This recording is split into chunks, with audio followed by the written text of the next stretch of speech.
Hey everybody, Dan with Pain Free You. Today's video topic is going to be, is your language helping or hurting your recovery from TMS, PDP? So, we'll get to that in a minute. You guys all right? You doing good? I hope you are. My phone is blowing up.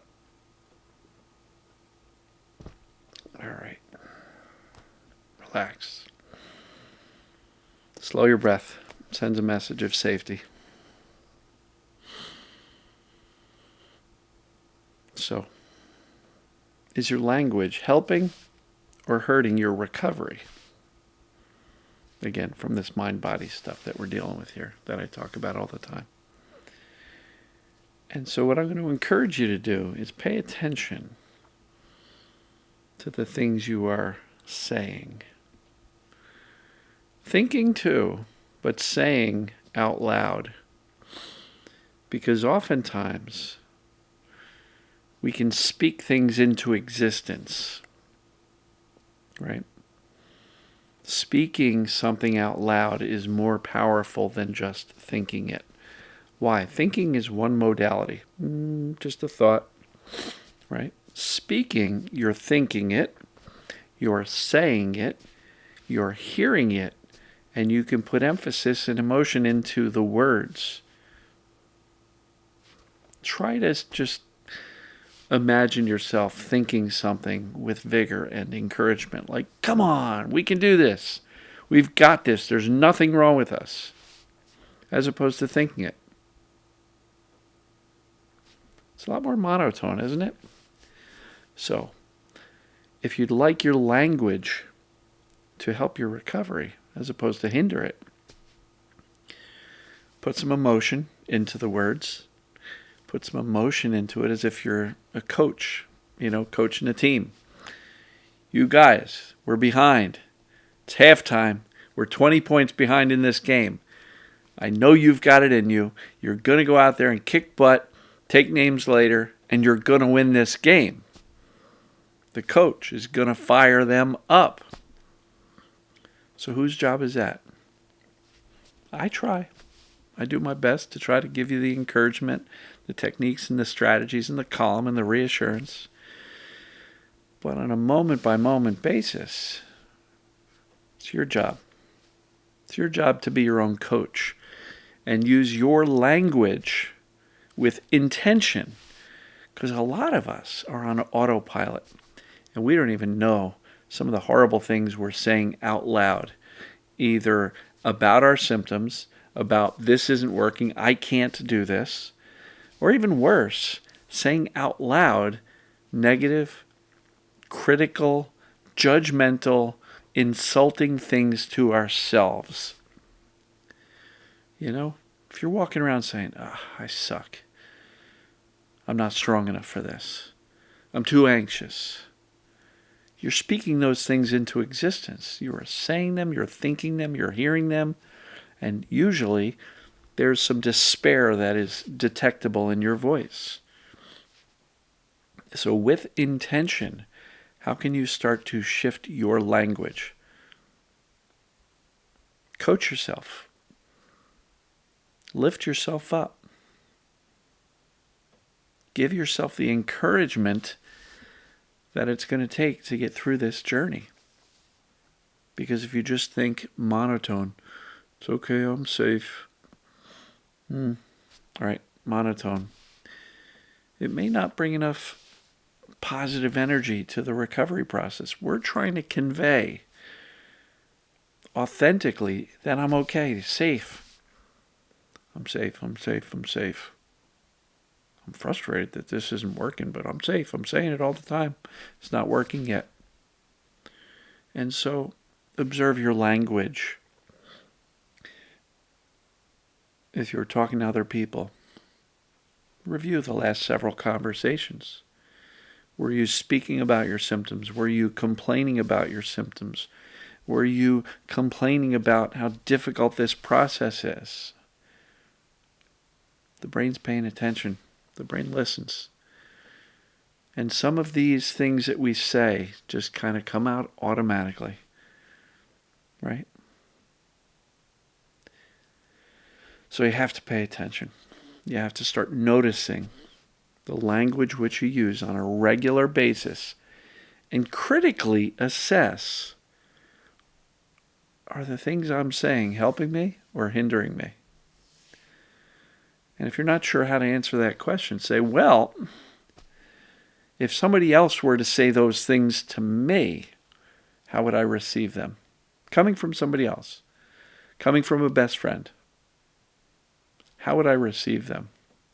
If they were to say, you're too anxious to get better, you're not good at this stuff, it's never going to work, you can't do this, you'd want to punch them in the nose, right? So why is it acceptable that we think and say those things to ourselves all day long? Every day. For years or decades, right? So watch your language. Watch your language, you know. Remember when we were kids, it's like, I'll wash your mouth out with soap. If you say a curse word. I've heard that threat, but I don't think it's ever happened to me, which is a good thing because I don't think soap is going to taste very good. So, watch your language. Think back to the inner dialogue, to the outer dialogue, to the conversations you have with other people, to the conversations if you're still in a doctor's office for some reason. What are you sharing with them? Are you sharing with them, yeah, I've got pains, but I'm on the right track. I don't need to know about that. Just let's take care of my checkup or whatever I'm there for, right? Also pay attention to what you're doing on the computer and the phone. Are you researching and consuming material that is lifting you up or holding you down and scaring you? Observe the things that you're putting into this brain of yours. Observe the things that you are speaking into existence, because if you are speaking all of this despair and hopelessness and frustration and self-criticism and judgment, it's likely why you're not making progress yet. Yet, key phrase. But turn these things around. You know, I see people all the time in the group coaching talking about how, you know what, Dan, I was really in a bad way, and I decided, and I started to use language that supported me. And I lifted myself up, and I encouraged myself, and I remained calm, and I made a decision that I'm going to be less bothered by the symptoms. And some of these people report in the coaching, that helped me. My symptoms came down after they were going up. So they can start a flare, and if they respond in a cool, calm, and collected way with certainty, and, you know, they don't freak out, they don't panic, symptoms can settle back down much quicker than they would if they went into their default panic and verbalizing, oh no, I'm in trouble. Last time this happened, it took me 3 weeks, blah, blah, blah, blah, blah, right? So notice your language and make a concerted decision to use language that supports you, lifts you up, become your own coach. You know, and just think about it. If somebody else were to speak to you the way you speak to yourself or about the symptoms, you wouldn't want to hear it. You'd be like, why are you not helping me? That is so horrible what you're saying. You're telling me I can't do it. I'm too anxious. I'm too afraid. This won't work for me. You wouldn't take it from somebody else. So don't take it from yourself. But Dan, it's my brain. My brain does this. I get it. The default storyline is the default. It's going to take a little bit of awareness and a decision to start to shift that. It's your brain, folks. It is truly your brain. You get to decide how you use it. You know, we can't control whether or not symptoms happen or at what intensity, but we can control the input into this brilliant computer system. And the input is our language, it's our thinking, it's our words. It's our beliefs. It's our data. Are you still consuming medical jargon about all of these ailments? Right? Are you still researching diseases and physical body problems? You're putting that data into this computer and it's churning away on it. So control the inputs, control the outflow of words. Decide, are the things I'm thinking and saying about my symptoms, about myself, are they helping me or are they holding me back?